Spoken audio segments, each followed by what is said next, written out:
my photos but yeah, go ahead.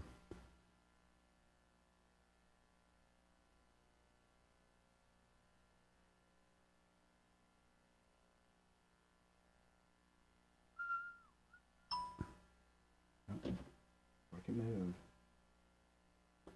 Watch the swearing. All right. All right. Go ahead, G. All right. Oh, wait. No, I didn't hit record. I didn't hit record. What the fuck? I'm smoking in the studio because you haven't been here for a while, so I'm higher than usual. All right. From the top. Snake Bros. All right, we got Kyle and Russ here from the Brothers of the Serpent, fresh back from Egypt. I think where their secret society might have originated. That's very possible. How's it going, guys? Glad to be here. Yeah. Good. Is that where Brothers of the Serpent is from? Is that what the deal is, or the mystery schools? It could be. I mean, if it existed, it definitely had a presence there. That's for sure. There was serpent symbolism all over the place. Like if it existed. Yeah, it's mythical. Oh, I Legendary. don't know. Really? You think? Yeah. Yeah. I mean, I'll buy it. But I'm just saying, for the Skirps, it's mythical, it's legendary, it is a secret society. It's totally unknown whether it was real or not, but I think it was. What's the Skirps? The skeptical something? Yeah, it's our name for skeptics, Skirptards. Oh, okay. Yeah. We don't appease them here. No, you don't. That's right. I'm half. We don't appease them. We don't appease them on our show either. We give them a lot of crap, though. The Johnsons. I had a quote ready from this 1800s book I'm reading about materialism and the Skirptards. It's pretty fucking awesome. Yeah, I mean, I can't believe how bad they were fighting materialism back then. And religion. Oh yeah, right. I mean, yeah. It's yes, really interesting. Yep, they are present in every age. The people who, toe the standard line, whatever that model is at the time. Yeah, that's a good way to put it. So I got a question to start this thing off. When I was in Egypt in 1990, I saw some strange things. Straight men holding hands in the street. Does that still happen? I didn't notice that. You didn't notice that? The people are like they're close. I don't know if we're talking about sexual orientation here or just but I would see them. Yeah, they're close with each other. Because we were like, why are all the? It just seemed odd because we were in Cairo and probably in some weird place. But yeah, I saw all these guys holding hands, and it wasn't like the gay part of town or anything like that. And I'm like, I was asking them what's going on, and they're like, that's just what friends do down here. Like the guys, there's just straight men, but they just hold hands of friends, and it's just hard to grasp because I can't picture holding Darren's hand walking down the street. That's Graham's takeaway from Egypt. Is he just wants to hold everybody's hand. Ever since then, you can hold my hand sometime, bro. It's fine. I did see at least one pair of men holding hands, but I didn't know if they were even Egyptian. So they were. It was, we were surrounded by tourists in a lot of places. So really, yeah. Graham was just projecting. Let's start with the big things. Like what was? I mean, I'm sure we're just gonna ramble on here, but I mean, what was the big surprise for you guys going there? Like you guys have had obviously preconceived notions of Egypt, and even like just how things were done there. Was there any overarching surprise or change from your previous perceptions or thoughts? Yeah, absolutely. Lots of little ones. Lots of little ones for sure. Man, I can't answer this without going into ridiculous amounts of details. But what was the number one thing that changed in your Egypt paradigm? Yeah, I don't know. It's still happening. Yeah, it is. Well, it's like DMT. It takes a while to integrate. Yeah, we were there for almost 2.5 weeks. We visited. Well, I have tickets for 24 sites, but I think we went to more places than that because some tickets it was one ticket but multiple sites. and it was just jam-packed, and it was full of information, and we had, of course, Yusuf and Ben from Uncharted X, and we had I called him the professor. We had a guy there who was specifically brought along who was an expert in hieroglyphs and translations and could not only look at them and tell you the period based on the way the script was done, but it could also basically read it for you.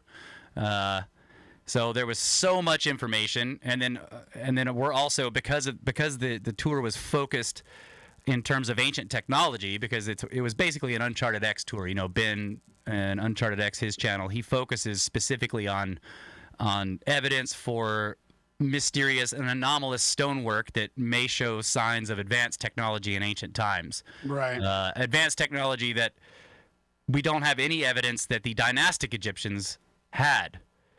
Right. So we're not talking aliens here. What we're talking about is an ancient civilization that may be lost to us now, possibly much, much older than dynastic times, maybe pre-Younger Dryas. So that would put them at 12,000 years plus. Wow. Yeah, that makes sense. I listened to your last episode, and it did seem like you guys were actually coming to some epiphanies during that episode even. Yes. Yeah, it's so like going back to what we were originally talking about, it's still happening.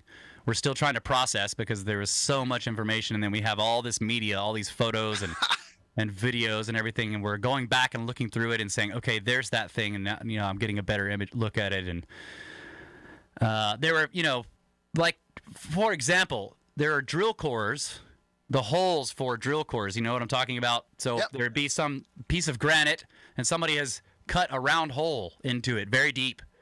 And it'll be 3, maybe 4 inches across in diameter, and it was clearly cored out. So in other words, the tool was a thin tube, right? Not like a drill like we use now that like drills all the material out, but a thin tube that cuts all the way in, and then you pull the drill out, and then you would break the core out of there and pull that out, and now you have a hole. There's lots of that all over the place. And you have a pole.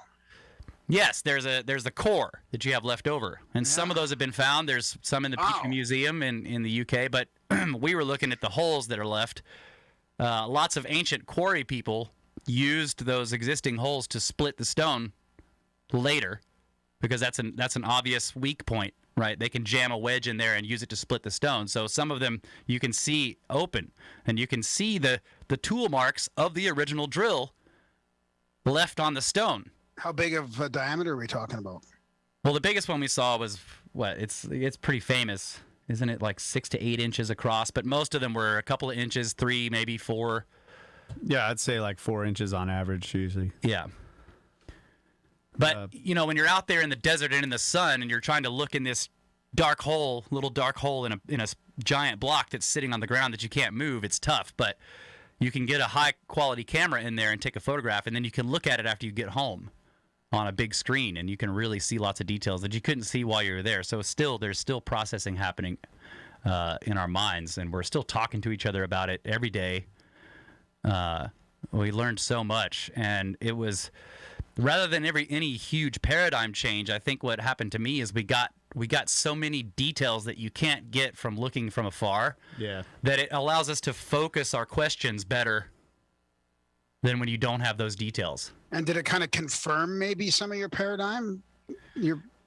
Yeah, I think that there's definitely a confirmation that there is absolutely anomalous stuff there that hasn't been satisfactorily explained by the standard model of archaeology. Yeah, it was sort of both ways too. It was like some ideas that I had about what could possibly be, high technology that is not explained, turned out to be not that. It's like, no, this is totally doable. The dynastic Egyptians did this with the tools that we know that they had. And then other things, it was confirmed that, yes, this is anomalous. And like for example, some of the hieroglyphs that are so deeply carved, they look like, they cast shadows inside the hieroglyphs, like on some of the obelisks and stuff. You would think like, it looks like this is machine carving, but no, it's not. It's handwork, but it's very, very well done. Right? So that the dynastic Egyptians were in their own right amazing stoneworkers, and they could move very heavy loads. So there was a lot of stuff there that's like, yeah, okay, this is this is possible for these people to have done. And then on the other hand, there were certain things that were like, okay, they don't have any tools that we have found that can do this type of work. I got the sense that there was a clear definition between eras, I guess, in most of the sites, like between top layers of stuff and massive base layers that they were done maybe at a different time. Yeah, in some cases there's like a clear difference, like especially like the Osirion, right? What's the temple above that? Is Seti the First. The temple of Seti the First, and then the Osirion are just two totally different. That seems very obvious that like, okay, this is different and way older. More like the megalithic stonework, the other megalithic stonework that was done in granite that was very precise and just ridiculously huge. But in some cases, it was so jumbled up that you couldn't tell. It was like, it's so confusing because these sites had been inhabited for thousands of years, and they're reusing stone. They're excavating stuff, finding stuff, and piecing things back together. And so in some cases there would be hieroglyphs on the back sides of walls that are upside down or sideways. In some cases the hieroglyphs were wiped off of the wall and new ones were put in. Just completely replace whatever the older people wrote on there. So it was, in a lot of cases, it was really great to have Yusuf and Ben there pointing these things out and showing you like, okay, this is actually reused stone that used to be part of another artifact that was over here, and like I think what was it confusing? Was it in a lot of cases? The first, it was a day before the tour, maybe 2 days before. Yusuf took us to that spot, and this is there's huge temples and huge structures everywhere, but Yusuf or Ben, like, they know if you walk out into this area where there's probably no tourists is going over there, but they know that there's an object over there that shows you these kinds of things. And so Yusuf led us over and showed us a place where there's an old kingdom structure, a small one, dedicated not to a pharaoh or anything like that, but just to a priest, like a high priest guy, right? And he was showing you, like, look at this stonework that's in here. This is definitely old kingdom. The writing that's on this part of the wall is talking about this priest that we know was an old kingdom priest, and he's from this particular dynasty of the old kingdom. And yet he's showing you that there are gigantic megalithic blocks that have clearly been reused to build that structure and then written on, to put this priest's name on. So he's like, supposedly these kinds of things weren't being built until after this period. So, and yet here we have evidence that during this period they were already reusing materials from older structures, right? So it's stuff like that, little details like that happen all throughout the tour that really just like bring that home to you, that there does seem to be a missing period of very capable and advanced building. When you say, I'm trying to remember the dynasties. When you say Old Kingdom, was that one of the oldest of the newest?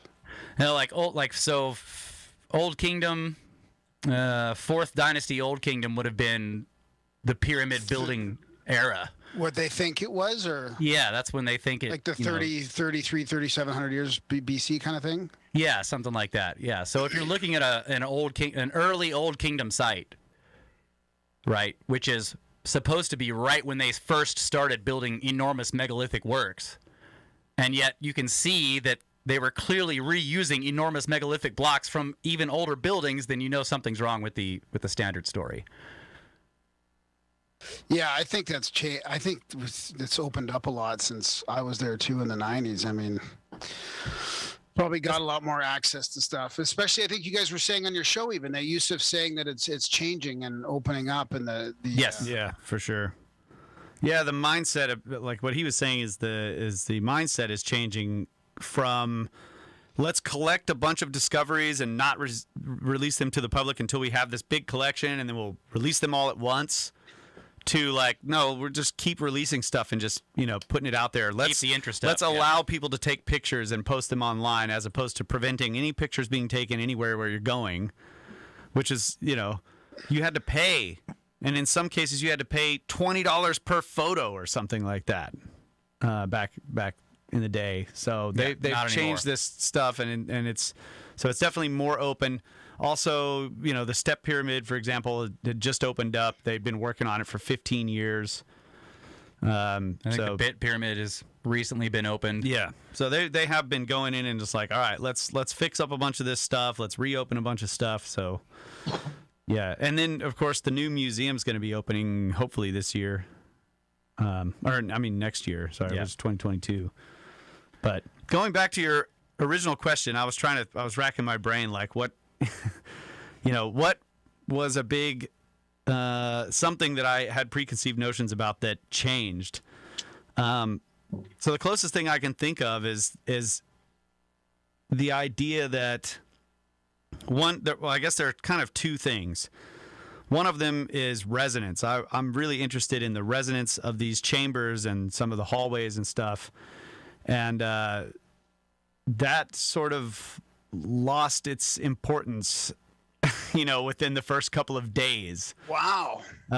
Going through there. I mean, it's interesting, but once you've crawled through enough tunnels, even if they're not, they're not ornately designed, if they're just rough, like they can still have all these resonant qualities. So the ones that are built, they're kind of all over the place. You go into one room, it's like one resonance, and then the next one is slightly different. And I mean, it'd be really interesting to catalog all of that stuff because it kind of is a measuring tool, right? You're measuring the space of the interior.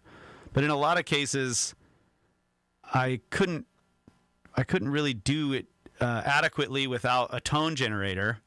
Like if I was just using my voice, I'm only capturing certain wavelengths because if a tunnel is really long, like there's no way I can get the length of that tunnel or be able to predict, how low it might be, even if I got a high harmonic of it. But the more stuff we went into, the less I was thinking about all of this stuff in terms of, say, like the Giza power plant idea.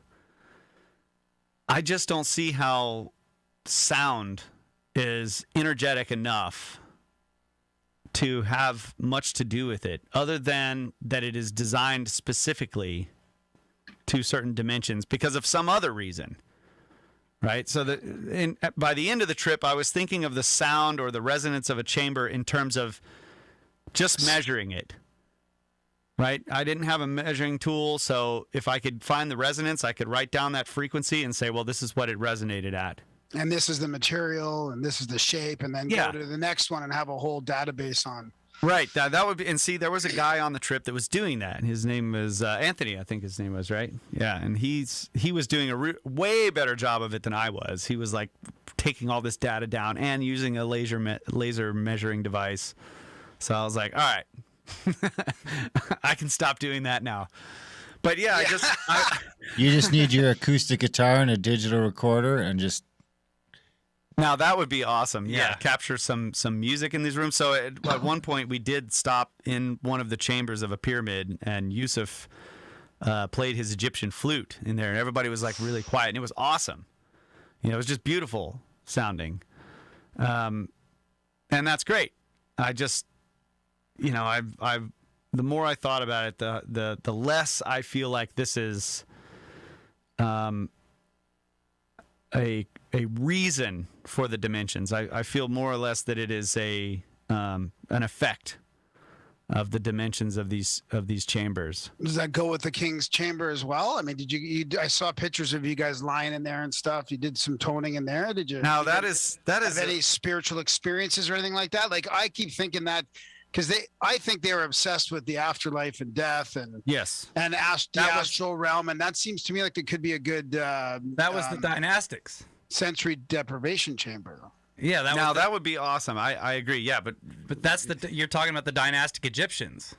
So one of the things we were spending a lot of time thinking about and looking for while we were in Egypt was somebody way before them built a lot of this stuff. But maybe they picked up on all that knowledge, and that's why they're. Absolutely, but when you're talking about a otherwise completely unknown culture, you have to throw everything out, and then you have to all you can look at is the structure itself.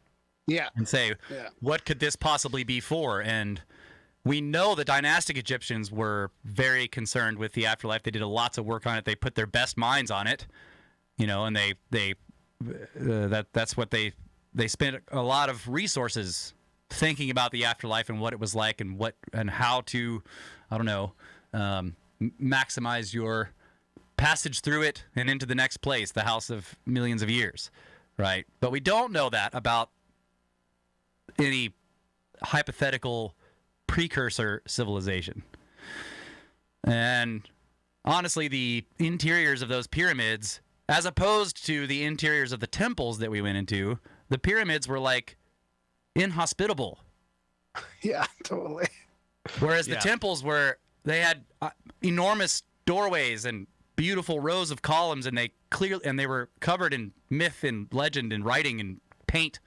And even though most of that's gone, you can see the remnants of it, and you can imagine what it must have looked like. Whereas the inside of the pyramid is empty. It's dank, yeah. Yeah, yes, it's humid too. But I'm just saying, like in terms of its construction, it doesn't seem like people were meant to be in there. It's like crawling around in a drainage system. Yeah. Even a machine, so it's more like a machine. Yeah, and that's kind of where I was going with this. Like what Darren is saying, it's like a machine, or a system. What we've been kind of switching over to the system idea. But what about a time capsule or a chamber to save seeds in? I always like to think that maybe that box you guys lied in the king's chamber was all full of seeds and stuff. You just don't need a 14-acre structure to hold a box full of seeds. But that I'm not trying to. I'm just saying, it's like you look at the whole thing and you're just like, what is this for? Like, why is there this giant triangle around this room? But it was like a Pez seed machine. They just deliver the seeds every now and again out the shaft.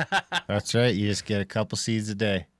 Yeah. Next group of pilgrims come up and do their stuff, and some more seeds come down. Yeah. Yeah, I definitely think that the time capsule idea could have some merit. Because, you can dig a tunnel. You could dig a cave underground or whatever, as they did. They dug these massive shafts that went way down. But, of course, if the water level rises, then you've got, it's going to be flooded, which a lot of these shafts are flooded now. And, of course, during the Nile flooding, they would have been flooded. Yeah. So you can build a mountain and put a room up in that mountain, and it won't be flooded. And it won't be flooded unless there's a serious flood. Yeah. So and you'll be able to see it. If you don't want to hide what you're doing. Yeah.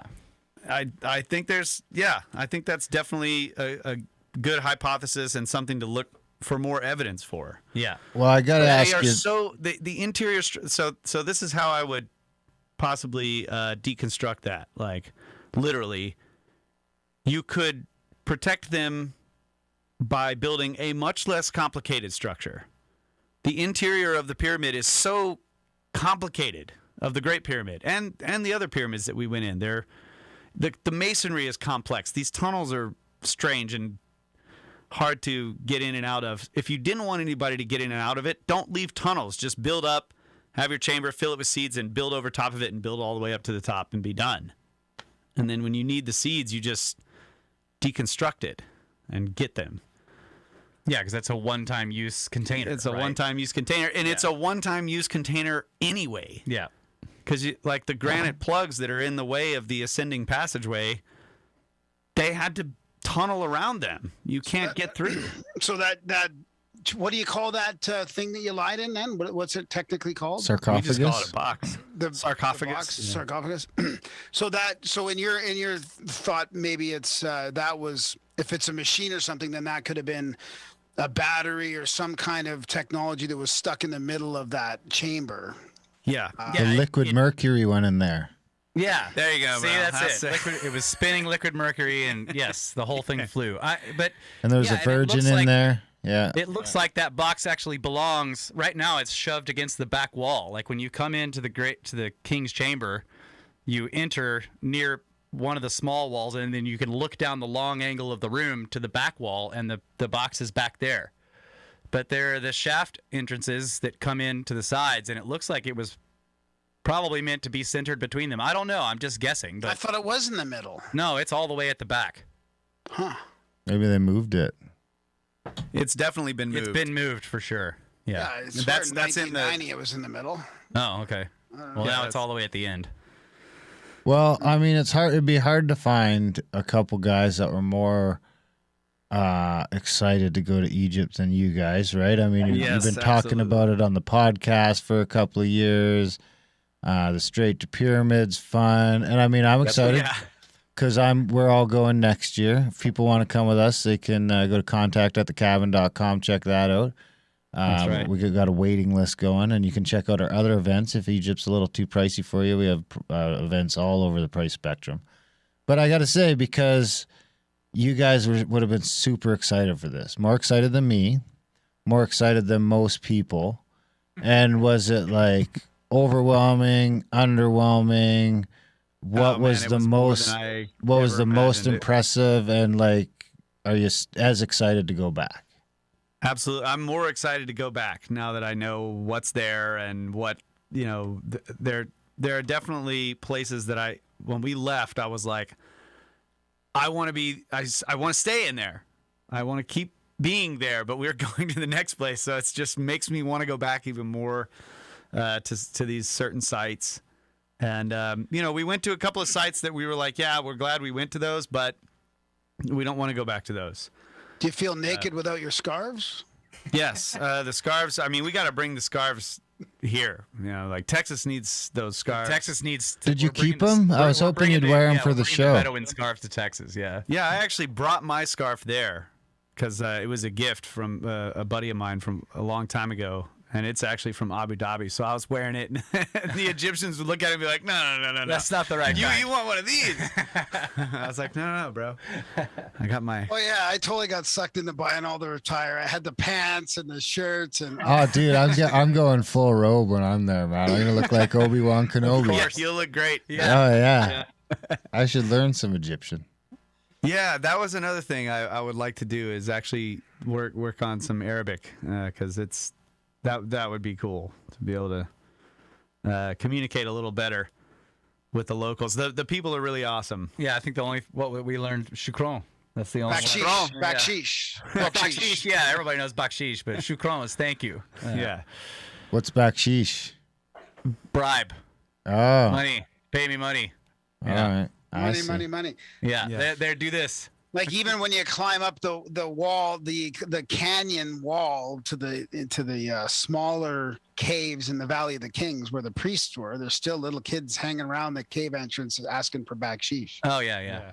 Well, so with the tour, and this will happen when we do this next year, we have people with us that do their best to keep that from happening so much. Yusuf obviously is good at it. He also will keep basically Yusuf and his tour managers are handling the bribes, the bakshish. So they tell you at the beginning of the tour, don't pay anybody. We pay them, and we're very generous. If they ask you for money, you don't have to pay them because they've already been paid. They'll still try to get you to pay them, though, obviously. But yeah, and then, we had what I called MIB with us in a lot of sites, the men in black, dudes in suits with guns, keeping us safe, and also keeping a lot of time, like especially at Giza, where there's lots and lots of, let's say, predatory vendors. Those guys would just stand around looking badass and keeping those people away from us. So, yeah, it's helpful. Wow. Yeah, things have changed. Yeah. Or maybe I should wear a suit. There are plenty of instead. people that didn't have MIB. We just did because we were a VIP tour, which is what we're going to be next year as well. Yeah. Right on. So what was if you had to pick one thing, what was the highlight of the tour? Well, for me, that would be. It's really hard to. I mean, Giza is just absolutely amazing. Yeah. Just not necessarily going in to a pyramid. That was always cool, but just being at Giza and being able to walk around those structures was just awesome. But if it were a specific site, I'd have to say it's the Serapeum. I mean that's one of the places that I want to go back and spend a lot of time. with a So lot of bribe money. Is that the one with the straight underground tunnels? You could drive a VW in through it, and with all the giant boxes. Yeah. I mean, and we're talking about giant boxes that barely fit in the tunnels. Yeah, this place. There's like And that's 20 underground, right? I Yeah, mean, it's a series of tunnels cut directly into bedrock, and there's alcoves going off of each tunnel, and there's 24 enormous black granodiorite boxes in them where the lids weigh 30 tons and the box itself weighs 70 tons. So together they weigh like 100 tons. And the boxes are so big that they barely fit through the hallways. There's one still sitting in the hallway, and you have to like squeeze past it. So the precision of the boxes and the workmanship makes you wonder what tools they were using, how did they polish these things, and why. And then you see the box that's sitting in the hallway, and you ask yourself, how were they moving them in through here? Because the whole like get a million dudes around it with a bunch of ropes doesn't work. No, you can't fit that many You can't people. fit anybody in there. Oh my God, that's so. Yeah, that really throws a wrench into a lot of Yes. explanations, probably, right? Yes. Yeah. So it does. they had to take them down and then into this tunnel system and go around the corners in the tunnel system, which are sharp corners. It also rules out the idea that they could have built the tunnels around them, then having that one in the hallway. Yeah, because it's dug out of the bedrock. dug out of the bedrock. Yeah. The tunnels aren't built. Oh, they're it's dug all out. Jesus. Yeah. Do you ever think that, because you guys saw some of these huge machine marks and stuff as well, Yeah. like, so how come there's no tooling or machine left after all this massive building? Like, it just, Well, you if it was think, oh, iron, it'd be something, gone. Well, let's just say even if they were built maybe 6,000 years ago, people have been there the whole time. So if like a civilization built all this stuff with all these tools and then they somehow died or left all the tools there, one of the most valuable things would be the metal. If there was any metal involved, it would be valuable. People would be taking it apart, breaking it down, scrapping it to make other things, and those Burning things it, would be melting sold it, and yeah. traded, and they would be spread all over the world for thousands of years. And what didn't actually wear away or oxidize is just somewhere else. So what about smaller. all the desert? That isn't there a lot of stuff to be dug up still? A lot of Oh my desert God, that hasn't been looked at. I mean, is Absolutely. it? Yeah. Everywhere you go, there's places that's like, yeah, they've never actually excavated that all the way out. Or yeah, that's full of water, and they know it goes down further, but they can't get to it because it's got water in it, and it's just everywhere. Yeah. Everywhere. Oh, look out in the desert over there. There's like this big ring and a sunken divot in the middle of it. Yeah, there's something there. They know never there's something excavated. there, and no one's ever dug it out. Yeah. It's everywhere. Wow. So you wonder what Should it we would bring just look like if shovels? it was all all undug. It was probably just a massive. You know how we like to yeah. give away CAC stuff? Towels, shirts, Yeah, we should hats. have cack shovels. This year, everyone gets a shovel. We could do cack spoons. Yeah. Because it's just a spoon, right? You can get away with like, oh yeah, it's just a spoon. Yeah. Or we can could do get those unauthorized like excavations collapsible with this, dude. emergency shovels that like collapse up all small and Yeah, go in your pack. Then all of a Yeah. sudden we're just digging in the night. Was it the same for you then, Russ? That was your favorite spot as well? Well, since I obviously loved the Serapeum, but since Kyle brought that one up, I'll bring up the Osirion, which we mentioned before. I've been looking at this site for longer than I knew about the Serapeum, and I've been wondering about it. It's and the reason it's fascinated me from afar is because of where it's situated. It's kind of out in the desert. Seti the First built what they call his a temple out there. And the temple's full of chapels, so the temple appears to have been intended to be in use as a temple. At least that's what Yusuf told us, because there were separate little, what he called chapels, and each one dedicated to a different god, right? So it was intended to be used, but most of these temples that are built this way, they're long, narrow rectangles in floor plan. But this one actually is an L shape, and it's because it appears to be because when they were digging the foundations to build the temple, they found the Osirion buried under the desert. And so they ended up connecting the Osirion to this temple. So you can get to it. You can get to the Osirion by going through a tunnel in the temple, But it's much deeper than the temple itself. It's way down in the bedrock. I think it's 50 feet below the surface. And it looks nothing like the temple. It's gigantic, massive, absolutely enormous megalithic and monolithic granite blocks with no writing on them. You know, there's some graffiti now, but it's just it's enormous and huge and mysterious and silent, as opposed to these temples that are full of writing and stories. Yeah, that's a really good point. That going back to the difference between what we're thinking is, you know, traditional Egypt or Egyptian structures and Egyptian artifacts versus something possibly that predates the Egyptian civilization is the fact that there's a bunch of like extremely megalithic stuff with no writing.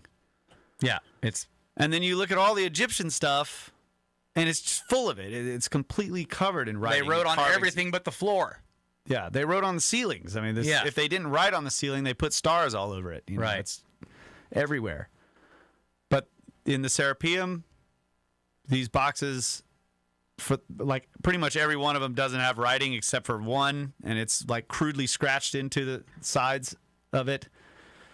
But yeah, the Osirion, as Russ was saying, doesn't have any writing. It has some later markings on it. That's obviously not by the builders. Yeah. So the pyramids are like that.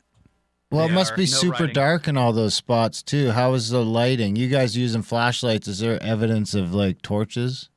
Everlasting past? lamps. Yeah. The places that there were evidence of torches were mostly in the temples. The ceilings in some of the temples were black because in a lot of cases the temples were half filled with sand, and there were people living in there, and they were stables, and they were whatever, you know, and they're burning just regular torches, and it just Campfires. Yeah. whatever, yeah, and it's just black ceilings. But So that's possibly not from the Egyptian era. That's like in the aftermath. Yeah, or it's later. or between Between then and now. Yeah. Between dynasties, I mean, Yeah. who knows? You know, some of these temples are old, but people have been using it, like regular people have been using it as a ruin for a long and as time. it has quarries. I mean, they quarried all kinds of stuff too. There's plenty of evidence of, you know, later dynastic period Egyptian people coming in and using it as a using structures that were sort of falling down from a previous age. But still Egyptian, dynastic, but it's already several hundred years old. It's falling apart. Nobody's using it anymore. It's full of sand, and they come in there and they stable their animals in it, and they live in there, you know.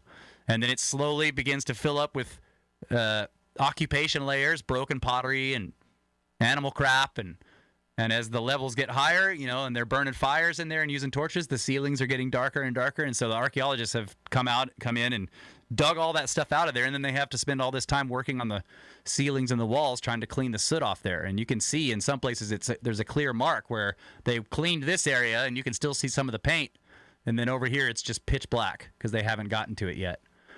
But then That's there were other areas like in the tombs in the Valley of the Kings. They were pristine. Yep.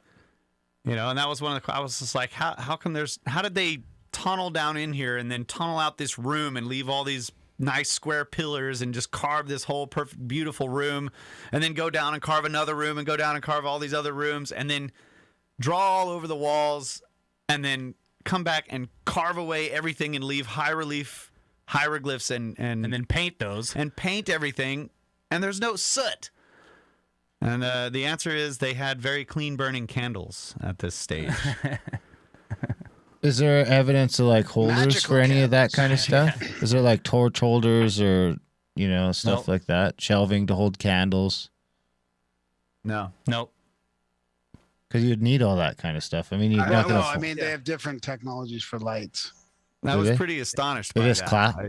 I did hear the whole like system of mirrors idea. Yes. Yeah. You know. Oh yeah, Parabolic you, mirrors. you put a bunch of mirrors and you can bring sunlight all the way down to the bottom chamber. Here's the thing with that. That's fucking great. But if you're going to do that, then you're just going to light a torch, man. You know, once it becomes easier to just light the torch, isn't that what you're going to do? Or will you die maybe from the lack of Well, they oxygen? had, they had everlasting lamps. I truly We know, believe that. we know. I've read Yeah, enough. Graham is all in. They just burn forever. Oh, they just right? have flashlights. They don't Yeah. have any soot. I've read about the everlasting lamps as well. I think those were probably a very closely kept secret. Is that plugged into the Baghdad battery, you think? Yeah, exactly. That's what the Dendera light bulbs were plugged into the Baghdad batteries, right? Yeah. Yeah, we got to see those those carvings. How was the flight over, going through like a couple of different countries, I assume? It was long. Yeah, it was long. 30 hours of travel. And I don't want to get into all the other annoying aspects about travel right now. But. Yeah. What about traveling in cab through the desert for about 8 hours to Abu Simbel? That was pretty crazy. I mean, I don't know. I went there and I was just blown away by that. But maybe after all the stuff you guys saw, We were on a very cushy, nice, air-conditioned, gigantic VIP tour bus. So it was not a little cab. So a lot of us slept, just slept our way to Abu Simbel. But no, Kyle and I stayed awake and looked at the desert and looked at the mirages. And then, of course, once you start getting close to the lake, you got to look at the lake because it's just this strange. It's weird. Do you remember that? Just a gigantic body of water out there in the desert. It's empty. No one's on it because it's full of crocodiles. I couldn't wrap my head around how they moved the whole thing. Like this Abu Simbel is just massive. This massive temple, I guess, right? Is it a temple? They cut it apart. Did they cut it apart and move it in pieces then with cranes and shit? Or yes, yeah, and they just lifted it up. I think the tour guide that was there with us showed us. He was like, it was down there, like it was basically down below where the level of the lake is right now. And so they just cut it out of the mountainside, brought it up onto the next terrace up where the lake level wouldn't be that high, and then they built an artificial cliff wall and then put it in there. Can we swim in the lake? Sure, if you want to be eaten by crocodiles. Like, for sure that'll happen? Is it clear? Can we, like, no, nobody it's swam? full of crocodiles. Can you see the crocodiles? Nobody uses it. Yeah, we saw one patrol boat, but it's crazy. It's this enormous, beautiful body of water, and it's completely empty. No pleasure craft. No. I wonder what the crocodiles are eating. I don't know. There must be fish in there. Oof. But yeah, it was weird. It's just this gigantic inland sea out there in the middle of the desert. Will I be able to climb the pyramid? We climbed satellite pyramids and small ones, but none of the big ones. Yeah. You might, but you'd have to have a lot of money and probably a lot more money. Yeah. Well, that changed. Well, do you have like numbers? We were able to climb it and light up a little doobie up there. Maybe I could get a GoFundMe going for Darren Smoke's join on the pyramid. Did you climb the pyramid, Graham? Yeah, they let us back then. That was like 31 years ago. So. Oh yeah. So you think you'd get arrested if you just went for it? Oh yeah. Yeah. Like right away? You can't even get on the plateau at night. I mean, the thing, we had to hide the weed because they were pretty serious against weed back then. Yeah, Man. I don't know how it is now for that. Well, I want to climb the pyramid, so add that to the whatever you got to add it to. Yeah, you might have to take.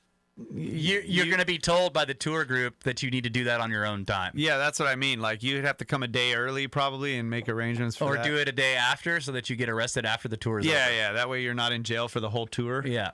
Do you know anyone who's gone to jail in Egypt? How is it? I don't know. We were told it's awful.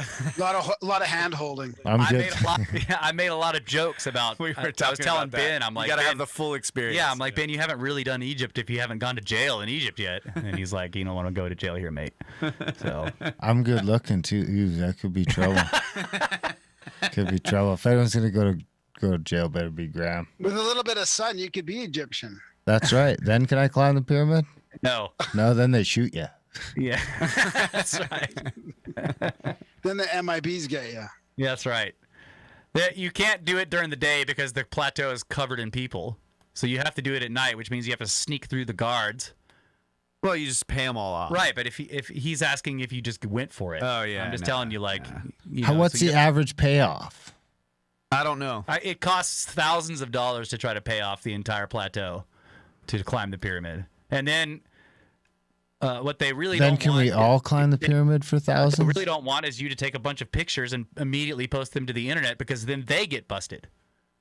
Well, I won't post until I get home. Yeah. It's just I mean, if it's dark, there won't be any Yeah, but pictures. then everybody wants to come to Egypt and climb the pyramid. The pyramid. Then it creates a whole crazy demand. Right? It creates yeah. an economy, is what it creates. Yeah, it's an economy. A sub economy. Was there any floating or sailing up the Nile at all? Is that an economy of scaling the pyramid? an economy of scaling. Well, it's technically an economy of bribery, but you know, it's the same thing. It's like buying a ticket. Yeah. But they don't want to lose their jobs or go to jail either. What's the exchange rate like? Are we talking a couple thousand US or a couple thousand Egyptian?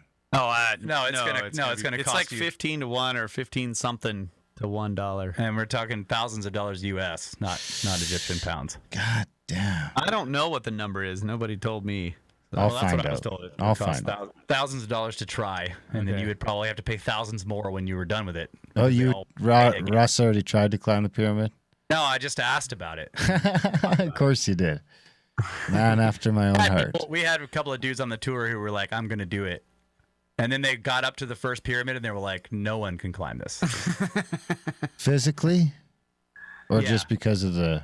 He just I don't think he understood how big they were. Like and the first pyramid we really got close to for them was the bent pyramid, which has most of its casing stones still intact, so it's kind of got a slick surface and it's steep. Yeah, that one would be that one hard would to be climb. Is that one of the ones that we could climb, though? No. But you can climb the satellite pyramid that's next to it. We did. Nice. I mean, if Graham could climb it, probably, I'm sure we all could get up there. Yeah, if somebody offered me to climb the Great Pyramid, I would take them up on it. Well, I would I'll do it. probably offer it. No, I mean like legitimately offer, like, hey, everything's been handled. You can legally climb this now, or everybody's been bribed. You can climb it. But Well, you I'll can't. say that. Run, Russ! I was bullshitting. Look. I won't believe you. It'd have to be Yusuf or one of the tour managers. I'm gonna call Ben. If Mo told me, yeah. I'm gonna call Ben tomorrow. This is outrageous. Call him up. I was told to be pyramid climbing. How was the Nile cruise? Is that all full of crocodiles too? Did you get to fish? No, none of the crocodiles we were told are below the dam anymore. So Did you swim in the Nile? you can. We didn't. There were people doing it though. Kids. You Lots of didn't kids. swim anywhere, Kyle? You're a swimmer. I just swam in the pool on the Nile cruise ship. Yeah. You didn't do any backflips off anything? No, no. I wanted to do a backflip down into the Osiris shaft, but there wasn't enough water in the bottom. So the cruise ship was pretty big then. The cruise ship was big and nice. Yeah, it was cool. And they're all the same size because they have to fit through the lock and at the upper Luxor? Nile. Huh? In Luxor, yeah. So how many people are on the boat? We actually kind of had the boat mostly to ourselves. There was a few other people, I think, on our Yeah, when we got up to Aswan, we had 30-something a people big on group of people came in to take the cruise back down, but up all the way up, we were mostly there by ourselves. But yeah, I imagine it can hold 70 people. How long was the cruise? That must have been pretty neat. 4 days. Were you eating local? Yeah, Yeah. but so the part of the tour is that they take you to places where, it's trustworthy food. High-end local? Yeah, it was good food. Oh man, it was so good. The food was awesome, and yeah, Better Yeah, than Tox? if you don't want Pharaoh's revenge, you need to stay away from like the leafy or vegetables. or mummy tummy. That's it. Mummy tummy. Any overnight trips to the desert at all? No, We were too tired. It was every day was early morning and then out all day and then Oh my get God. back and we would have a couple of beers and then we would all crash because you had to be back up at it again the next day. So no, there was nobody. As far as I know, no one snuck off to the desert too. Pretty nice trip, though, from what Kyle... I mean, I talked to Kyle last week, a couple weeks ago. All the hotels were pretty nice, and it was a pretty cushy trip. It wasn't like people don't have to worry about roughing it. Nope, No. it was top of the line the whole way. Yeah, Yep, it was great. top of the line for Egypt. So you got to keep that in mind. It's 5 stars for Egypt. So, like, it's 4 stars here? 3? Yeah, just it's 2.5. It varies. It's mostly in the construction of things that are less stars. So The staff of all the hotels were great. The food was really good, But if you want internet, Wi-Fi, it didn't always work. If you want...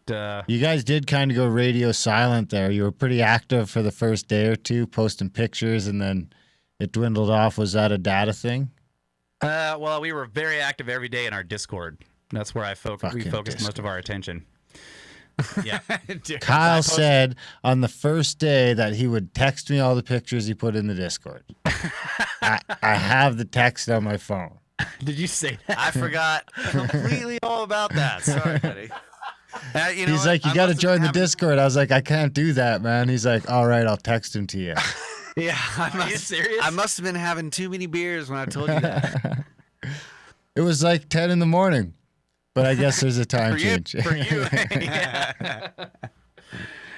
Yeah. Yeah, we were very active in our Discord chat. But every that day. was the thing. He had internet access. And then once the Wi-Fi went down in the hotel, I didn't have internet access because my phone is locked.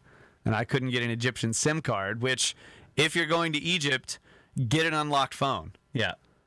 Or what's the carrier Ben has that is AT&T, I guess, is he just used his AT&T worldwide. He just went and he says they charge you $10 a day while you're, to use their global network, and you get full data and everything over there. And he had pretty good service. But I just bought an Egyptian SIM card from the airport, 40 gigabytes, plugged it right into my phone immediately, and then I'm on the Egyptian. I get an Egyptian phone number, and then I'm good to go. Yeah, I couldn't do that, and so I was reliant on his internet access whenever. And then when we weren't around each other, when the hotel internet went down, I was screwed. Yeah. How much was that SIM card? No, like $25. Yeah. Oh, that's not bad at all. My phone's unlocked, so I could just pop it in my iPhone. Yeah. And I'd have a weird number, which is the same when I go to the States, but I still have all my data stuff. You're communicating through all these different. You'll have a weird number and you'll get texts in Arabic, but other than that, you trying can to use data, sell you no stuff. problem. Probably they're probably trying to. You're getting Arabic I don't know. spam. I got tons of like, texts in Arabic. I have no idea what they said. They say go to OnlyFans with your Egypt. Click this link. Just click this link. Yeah. Ben texted me, so hopefully he's on the pyramid thing already. He must be listening to the live They're just stream. trying to notify you that your camel warranty is expired. Did you ride a camel? No. Did you see camels? Oh yeah. There was lots of camels. That was the other thing, because the trip was so jam packed. Like, basically, what happens? Like, say if you're on the Giza Plateau, there's a lot of people with camels. They want to take you on camel rides, but we have a schedule, and there's 30 people, and they ask you, please don't accept camel rides, because what they want to do is take you off by yourself and hit you up for more money To bring you back? Right. And then it takes time And when then everyone the group, has to wait. Yeah. everybody has to wait on you if we're going somewhere and you've gone off by yourself. So Yeah, they ask you, like, don't. Can we go a day early and probably- ride camels? You will get a chance to ride a camel. Yeah. It's probably a little stricter than contact at the cabin when you get out of the bus. You're like, okay, we're here for this much time. Be back at the bus at this time. Yes. Yeah. It's important because you don't want to make the whole group wait, and that happened multiple times. People would get stuck in the market, and they're buying stuff, and then the entire bus is sitting there waiting. But we all, you kind of put up with it a little bit because it happens. But you don't want somebody just like deciding I want a camel ride and they're gone for an hour. Scoring coke. And they can't get back because they don't have any Egyptian money, and the dude won't bring them back until he gets paid. Did you give him they're a having a hand big job? argument Well, out he in the likes to desert hold with the hands. guy. Maybe you could give him a handy. Does he get you hop up on the camel here with me, bro? We'll work But I this out. guarantee you, on the tour, when you guys go, you'll understand. You won't. I mean, riding the camel, might be fun, but you're going to be more interested in what we're doing, which is not riding camels. We're looking at ancient stuff. What's the weed smoking? Darren's scene going to like? be more interested in riding a camel. So we can just. Darren doesn't need to go on the tour. I'll just get it out of my system the first day. We'll just go early. I'll He's ride a kinda rogue. He'll camel. be on his own. I'll doing climb a things. pyramid. We'll get all that out of my system. You then should we'll ride settle the in. camel up the pyramid. That would be nobody's ever done. No that. one's done that. Dun, dun, dun, dun. Darren climbed the pyramid on a camel. With the fucking Brothers of the Serpent fucking hoodie on. Smoking a joint. Yeah. So can you smoke weed in Egypt now? Is that okay or? No, it's not okay, but yeah. Yeah. That's the answer. That's a good enough answer for me. It There you was go. better when it was like that everywhere, to be perfectly honest. Yeah. I'm sure I'm sure if you can get away with it on an army base without them wanting you to, What are you talking So- about? So, This is live. so overall though, like, do you guys get a sense that there was definitely an antediluvian, giant civilization with building these megalithic things way like 30, 40,000 years ago, or 15,000? I mean, I have a hard time going back. If you're going back 12,000 when the actual Younger Dryas happened, like, you might as well go back It's got to be older. 20,000 before that. Like, That was the end of their. that was the end, exactly. Yeah. Yes, I do. That did not change. Like, that's the idea, and I feel like, the tour was designed basically like Ben worked on this itinerary, and the focus was looking at that stuff. Wow. That gives that gives you this sense of like, okay, there was something more, something much older that was lost that they found, and it was already ancient when they found it. Right. And it was so cool. It's like everywhere we went, there was one aspect that's what it was all about, So it was, yeah. And That's very cool. That's a great idea, to theme that. that was the theme, and Good it was group. just fantastic. Was it a good group? Oh, The it was a group great was group. amazing. Yeah, I can't speak highly enough of Ben and Yusuf and the entire Kemet school, and then of course Ben and his content is reflected in the people who showed up at the tour, because Yes. they were mostly, they knew of us. A lot of them did, but they were there because of Ben's content, and they were just great people, and very detail oriented and interested in looking. You could tell the trip, right? Because like Kyle was saying, we go in, there's this beautiful temple, all these huge columns and everything, and then there's like one broken granite box, and everyone's looking at that. Right? The entire tour group is looking at this piece of granite while they're surrounded by huge columns and, obviously dynastic work, and all the other tourists are like, wow, but we're looking at this piece of granite over in the corner in the dark, because that's what we're there for. It's the remnants of ancient technology. Totally. That's the beauty of these sort of in-house tours, and taking it on and doing it like that, as opposed to, like the commercial route where we're all answering an ad in a magazine, or I don't know, however it goes. Even like the Graham Hancock level tours, I've never gone on one. They're probably pretty great, but even then his I mean, it might be the same group, but he's so popular it might start to. Yeah, well, Graham would definitely have people interested in a lost civilization, but Ben's really focused on the tech. you know? So it was clear. Yeah, it's always such. I mean, we've been touch wood, but I mean, we've done how many of these now? And you guys gone to Egypt. Now we're gonna do another one in Egypt, and it just seems like it's always the coolest fucking people ever. Yeah, that's yes, right. it was. And the other cool thing about it is that Yusuf, being our guide, not an official tour guide of Egypt or of He's not like a licensed, official government but tour guide. he was taking us around and pointing things out and teaching us, right? He was like the teacher of the Kemet school, and so his focus is also in that area. And so he does work himself, doesn't he? He does stonework himself. So he knows, he has a lot of hands-on experience with what it takes to make artifacts.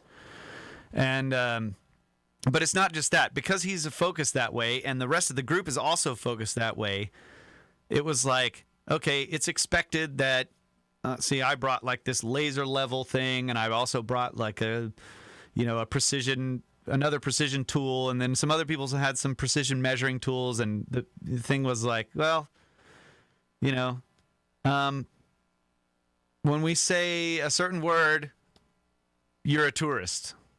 Yeah. Not allowed to do science. Not allowed to do science on these sites, because that's it's against the rules. So yeah, it was like designed in such a way that we could. So you got to like. We could take the liberty to and pull out the camera and put away the laser and pull out the camera. Yeah, exactly. Pretend that we had a like a safe word. Yeah. Or he'd call it out, and we'd all start pretending to be tourists. Stick your all your lasers and everything away and take out the camera and be like, wow, look at that beautiful writing on that wall. Yeah, it was fun. It was brilliant. Yeah. That's great. Ben's one of a kind. I can't wait to hang out with them again. Yeah.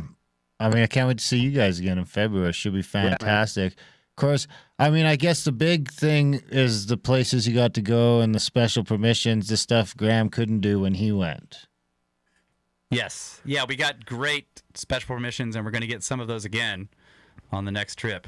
Can you sure. tease a Especially couple of those for us? I know you don't have the whole itinerary worked out, but can you tease us a couple of the special permissions that will be available? Yeah, so there's a list of possible special permissions. I think we're going to try to narrow it down to 3. The ones I want to do, we're just going to see if this is totally feasible. I want the special permission for the Great Pyramid for sure. That's the one where you get 2 hours in the Great Pyramid after the Giza Plateau is closed, so it's at night, and you're the only people in there. So this is when I leave early and climb. They open up all the chambers and all the passageways. So Underground passageways? Yeah, so you can freely explore. Yeah, we went all the way down to the subterranean chamber and all the way up in the you could look at everything. Is it 2 hours is enough time to do that? Yes. Yeah. We basically almost did everything twice. Yeah. We were super excited. So Yeah, we did we were it like, twice. pyramids. Yeah. Now, how does the that other one compare to your Great Pyramid experience, Graham? I mean, I went up all the way into the King's Chamber and got a couple minutes in there, maybe 10 minutes or something, I think, or like it was just the normal flow, but it didn't feel too crowded or rushed or anything like that. But definitely, I don't think it went underground from. Yeah, they normally have the Queen's Chamber closed and the subterranean chamber, you can't go down there. So this is all that will be open, and you'll have 2 hours to explore it.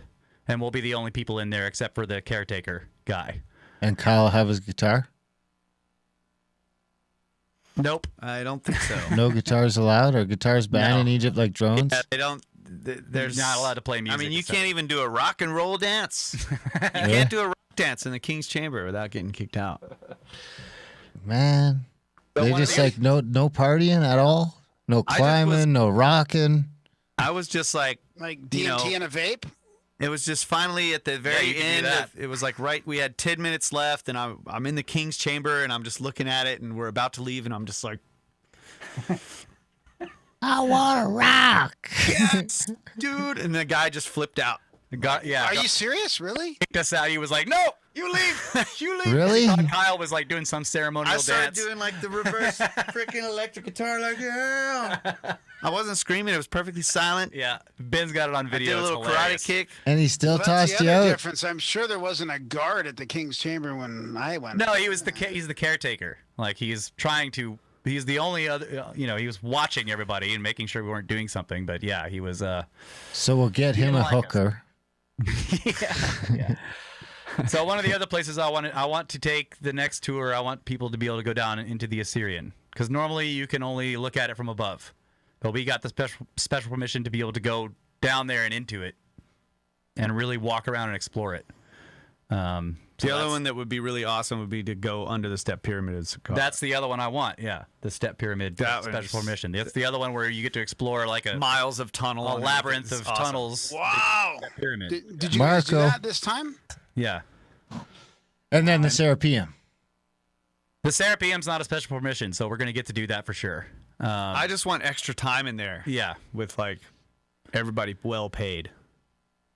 Yeah. The Excellent. other possible special permissions would be actually getting down between the paws of the Sphinx, which might be fun, but it's not as interesting to me as these other sites.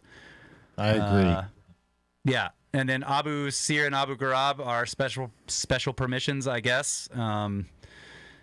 So those have lots of interesting evidence of ancient technology there, but I can't put those above the Osirion or the Yeah. Bent Pyramid. So we're working it out with Ben. We'll have a final itinerary soon, and we'll be able to put it on the website. And I got people texting me already making sure they're on the short list. So, yeah.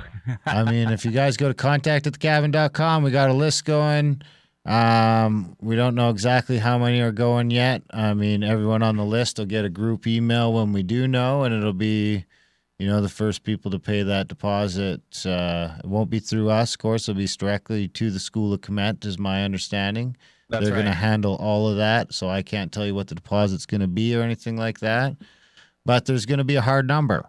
And it's going to be the first, whatever it is, 40, 50, 60. I don't know what the number is. We'll know what it is, and it'll be on the page, and we'll let you guys know in the email.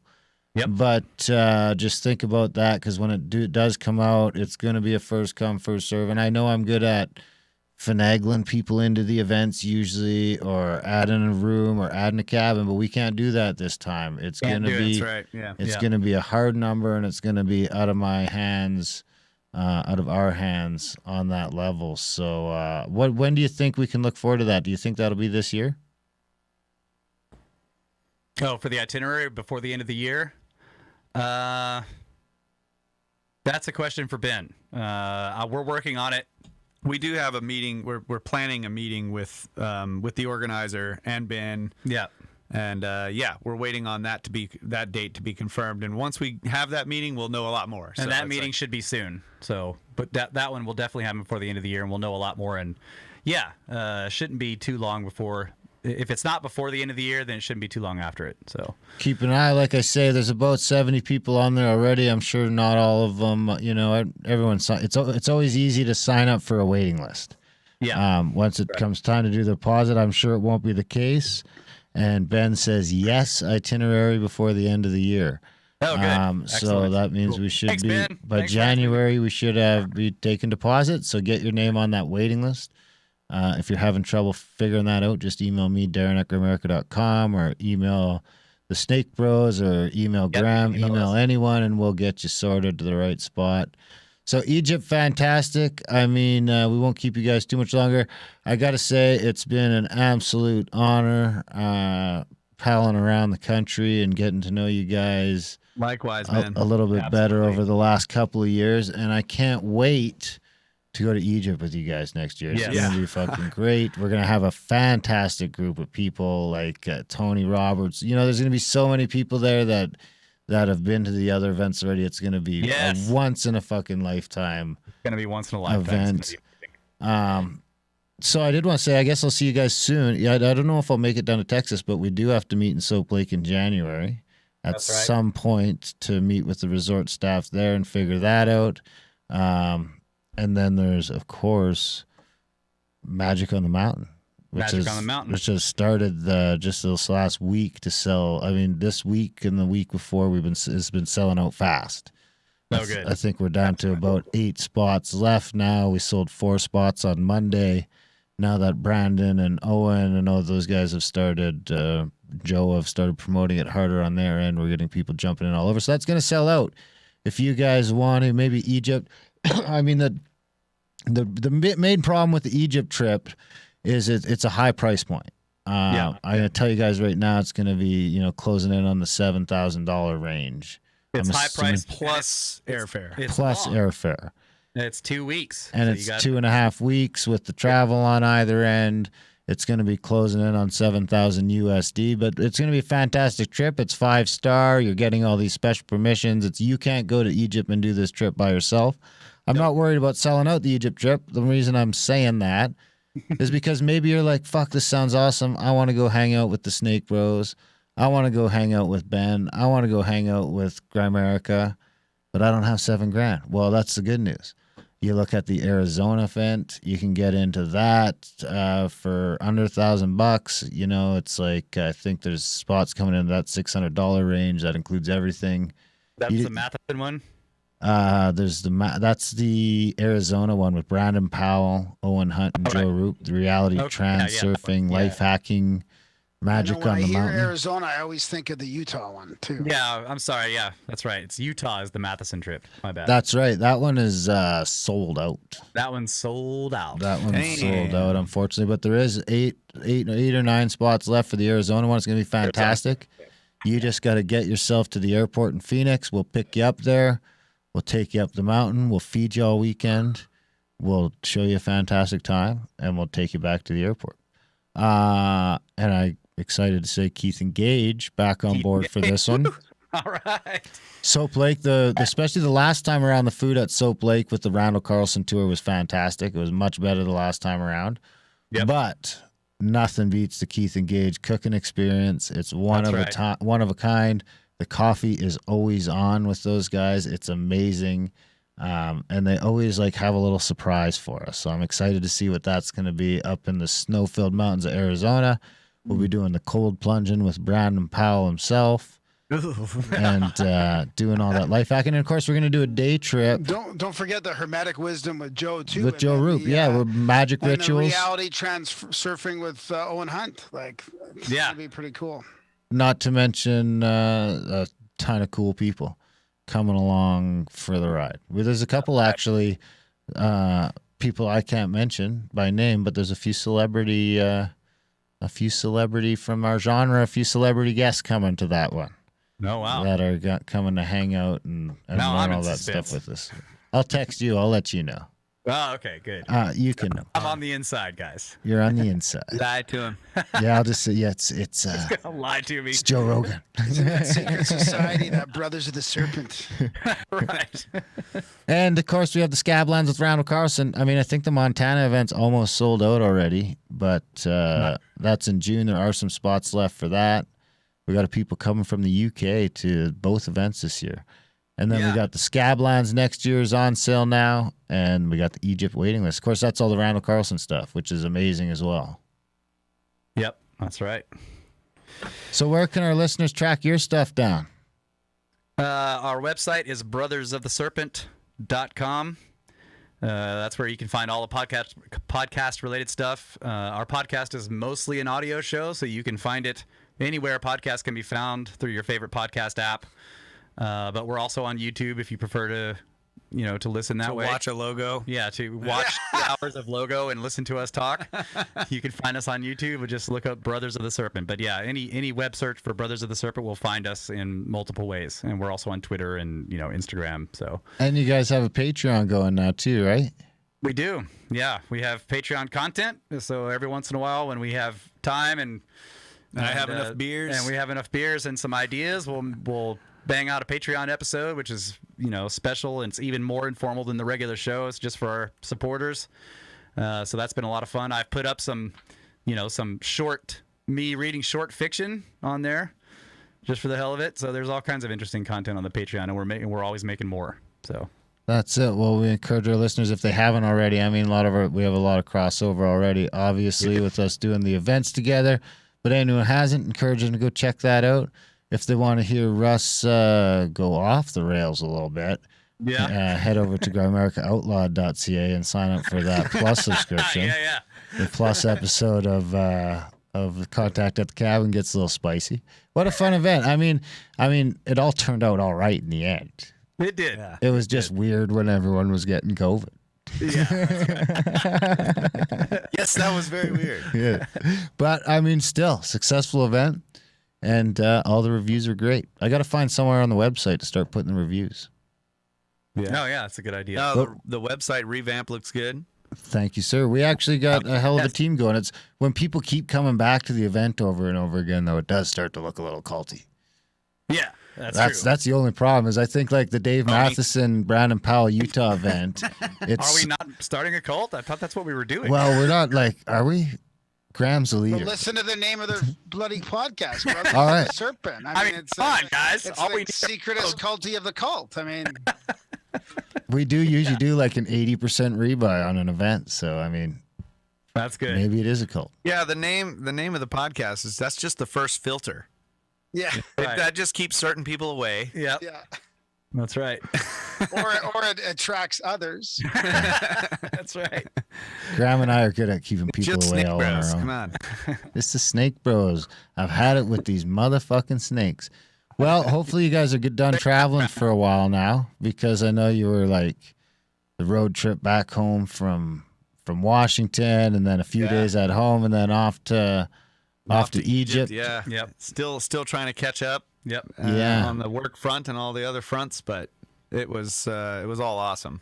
Well, next year I think we get to see each other like a half a dozen times or something like that. It's going to be great. It's going to be wild. Yeah, it'll be fantastic. We'll spend well over a month together now, or at least a month together next year. A little over a month. All right. And then I'm gonna hire Brandon to hire, because I figure if we do a month of Scablands or 3 Scablands tours, it might be a bit much for both of you guys to commit to. Maybe. So I've got Ben we can hire Ben to drive one of the vans here and there. Sorry, not Ben. Brandon. Brandon, History Shift. I'm actually going to see him next weekend. Oh, good. So if you I'm going to pay him a visit. Going on, History Shift. What's up, Brandon? Yeah, I'm gonna go down and say hi to him now that they've opened up the southern border again, and I can. I've always been allowed, but everyone can. So I'm gonna travel down with my girlfriend. Yeah. Check out some of that Montana freedom. Try it on for size for the weekend. Yeah. Go out for dinner. Are you scouting for the? No, man. I live in a dystopian nightmare of a country right now that won't let me go to restaurants and stuff. Yeah, because I'm not. I don't have papers, so I'm going to Montana where they don't agree with that kind of stuff. So I can go shoot some guns and eat some food. All right, that's always a good reason to go. It's like close Texas. I'd like to come there, but it's a long drive, and they won't let me on a plane. Okay, Montana's a close Texas. Okay, I get it. They won't let me on a plane right now either. So, okay. I'm telling you, we need a timeshare in Montana. Yeah. We could meet up there for Christmas in the snow. Yep. All right. Well, we won't keep you guys any longer. We know you're all behind from all your globe trotting and having a good time. We encourage you guys to check out their podcast. And thanks, guys. It's always good to see you again. Yeah. Enjoyed it. Good to see y'all. Good night. All right, lads. Later on.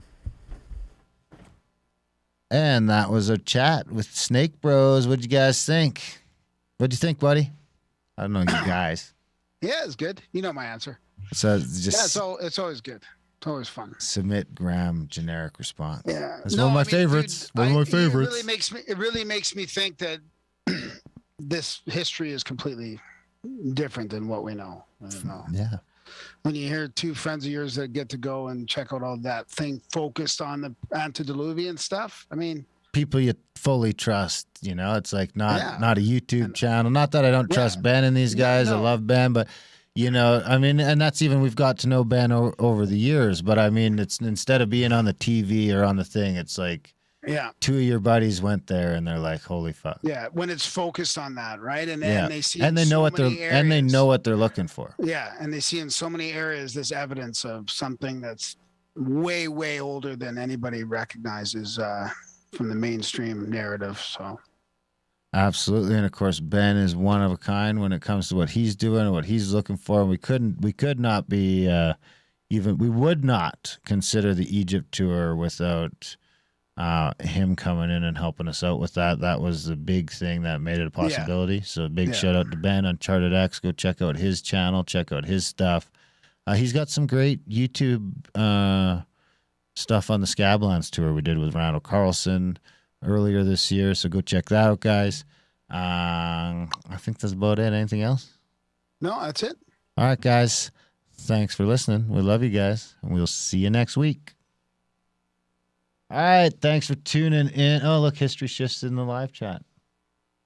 Oh, look, they told me to I should, you know what? Were we talking about the OnlyFans on the air? Some of it, I think. Because someone in the chat just said I should start an OnlyFans. I will think about it, Logan. Maybe we could share an OnlyFans. Anyway, thanks to everyone for tuning in live. That was a big live show. Those brothers got an entourage comes with them. Yeah. Oh yeah. And of course the we're Snake not. Force. We're going to Snake Force. Of course we're gonna. I don't know how long we're gonna do to keep doing these live streams, but don't tell anyone. All right, guys. Still streaming? Yes. Thanks for tuning in the live stream. We'll continue for the rest of the year at least. We're back when next Tuesday or Sunday? No, Sunday's outlawed, right? We don't stream those. Yeah, Sunday's outlawed. Next Tuesday. Yep. Next Tuesday, 9:30 Eastern with Jim, Food Forest Abundance. Be a good one. Check you guys. Thanks for tuning in live. We'll see you then.